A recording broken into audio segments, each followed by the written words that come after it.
Death Cab for Cutie, Asphalt Meadows, album review, let's chat about it. Hey friends, what's going on? John here from What's Spinning, here tonight to chat about this latest album from Death Cab for Cutie, Washington indie darlings, legends in every sense of the word. In the late 90s, they captivated so many, including myself, with albums like We Have the Facts and We're Voting Yes, and Something About Airplanes. These weren't the fanciest, or the flashiest, or the most groundbreaking indie albums at the time, but they were all around tender, well written, and incredibly well performed. Not only that, but they were oddly timeless as well. And they even stand up still by modern standards.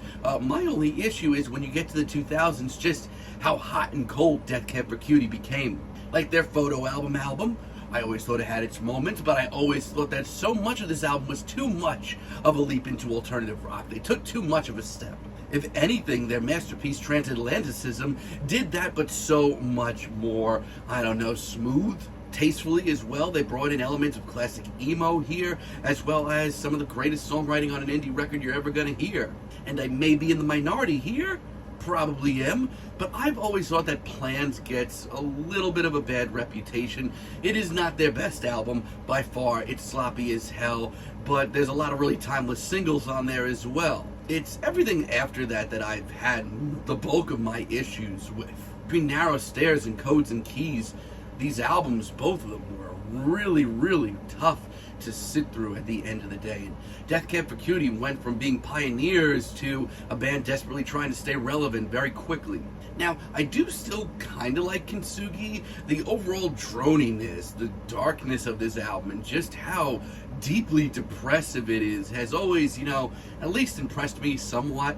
It was something different at the time, and I needed something a little different. But then a couple of years later, they returned with Thank You for Today, and I was speechless with how much this album did not affect me at all. Way too sunny. Now, this is something that I don't often say.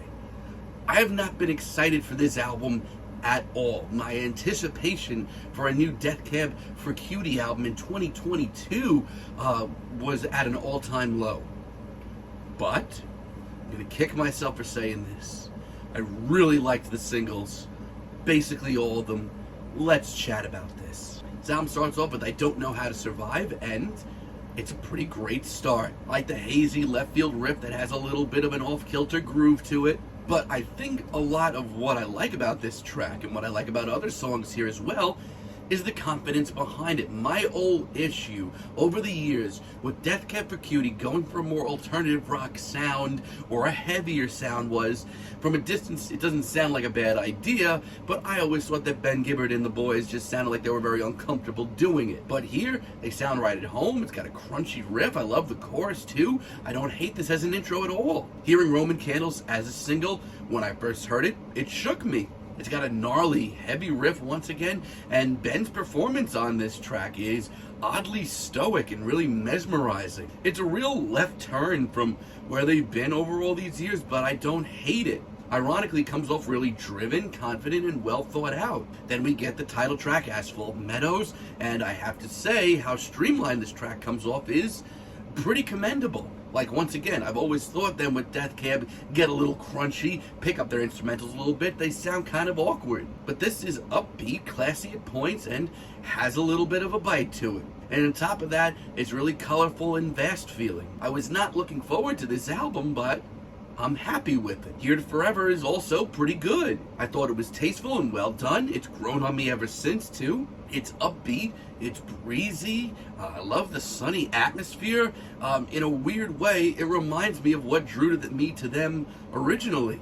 I mean, it's not groundbreaking, but I'd rather listen to this album than anything else they've done since Plans. Now, I'm not going to sit here and call this album a classic. Take, for example, Random Acknowledge. This track really just is not cutting it for me. I do like the dreamy, hazy vibe, but everything else about this track reminds me of what they've been doing for the last 10 years. It just sounds very average, very run-of-the-mill, especially with how far they've pushed themselves on this album. I just expect a little better. With Pepper, I'm dragged back down deep into my darkest nightmares. It's quaint and it's sweet, sure, but once again, this is where we've been. This instrumental is just so rigid and awkward, and lyrically, this is just so cheesy.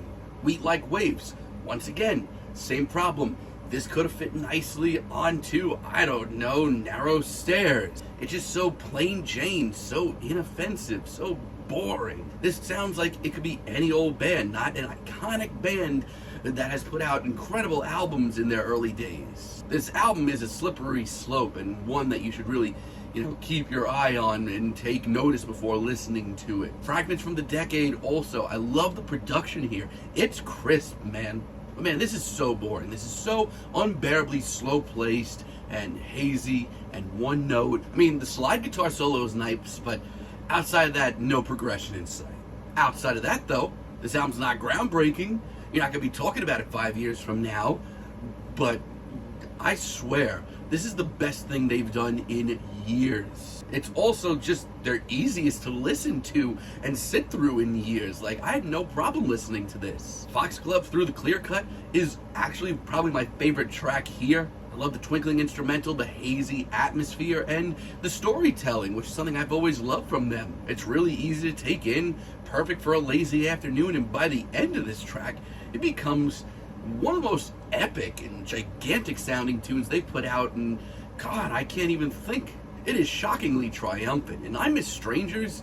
I don't know, man. Something about this track has me missing the Postal Service so much. It's upbeat, breezy, even a little punky. It's so right, though, and I can't remember the last time Ben Gibbard sounded just so right where he should be. Hell, Death Cab as a whole, this album, while not perfect, is pretty triumphant. And listen, this is so far off still from where the band started and where they were at their highest point. If you don't like this album, I get it. But this is just enough of something different that makes me a little happy at the end of the day. And I'll Never Give Up on You is a really nice finale. And yes, it's a little cheesy, it's a little too stripped down for what I like to hear from them. And there's nothing really new being brought to the table too, but it's really sweet. The sentiment is really nice. The production is nice. This track is easy on the ears and easy to take in. So, my final thoughts, and this might be a hot take, but I think this is the best thing the band has done since, like, Plan's era Death Cab. There's nothing wildly new. There's nothing wildly exciting. We're not going to be talking about this album in 5 years as a Death Cab classic. But for me, right now, I needed something different from the band. I needed an album that I could actually sit through, and I needed just Death Cab for Cutie to sound confident again.